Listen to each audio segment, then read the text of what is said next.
Good morning everybody. Welcome to Vinayak Education. In previous video we have seen what is oblique plane. So in this video we will see how to find stress on oblique plane. Okay. So this is a bar, okay, for uniaxial, okay. We will find for uniaxial. In further videos we will find for biaxial also. So this is the force acting in x direction. Okay. Now if I am cutting from here, okay, I am cutting from here, so we will have like this side portion I have drawn.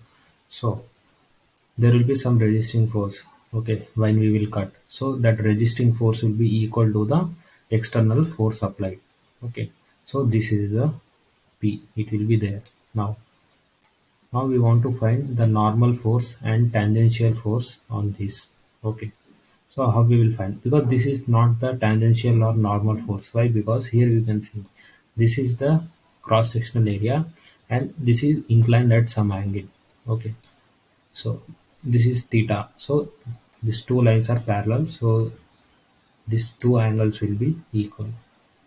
Okay, now P, from this side P cos theta, and if we resolve this we will get P sin theta. So this P cos theta is PT, that is P tangential, and this P sin theta is PN, normal force. So PT is a tangential force or shear force or resisting force, you can call.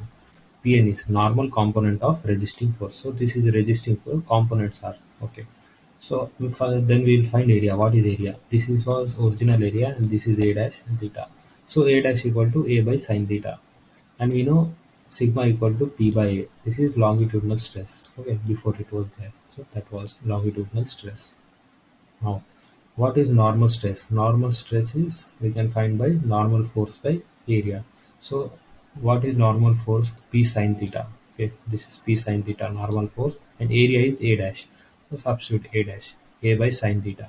So we will get P by A sin square theta, and value of this will be maximum when sin theta has maximum value. So when sin square theta will have maximum value, it will have at theta equal to 90 degree. So maximum at theta equal to 90 degree. Okay, and we know P by A is sigma, and that value will be equal to sigma at 90 degree. So see, from here only we can see this is theta. Okay, if this theta is 90 degree, it will become like this. Okay, so F by A, it will become the same force. Okay, from there only we can see. Now shear stress. Okay, shear stress equal to shear force by shear area. So what is shear force? P cos theta. Okay, and shear area is A by sin theta. So P by A sin theta cos theta.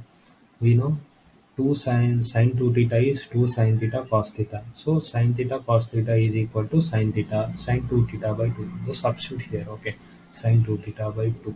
So we know that P by A is sigma. So substitute here sigma. So sigma by 2 is sin 2 theta.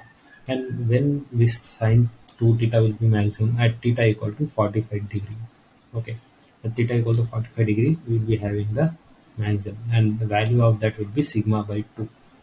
So when theta equal to 90 degree, assuming, okay, when theta is 90 degree, this term will be 0, because it will be 2 theta will become 180. So there will be no shear force when theta equal to 90 degree. So from this figure only we can say directly at theta equal to 90 degree we have only normal force and shear force is 0. So in this way we can interpret this normal stress and shear stress. So in this video we have seen how to find the stresses on oblique plane for uniaxial loading. So thanks for watching this video.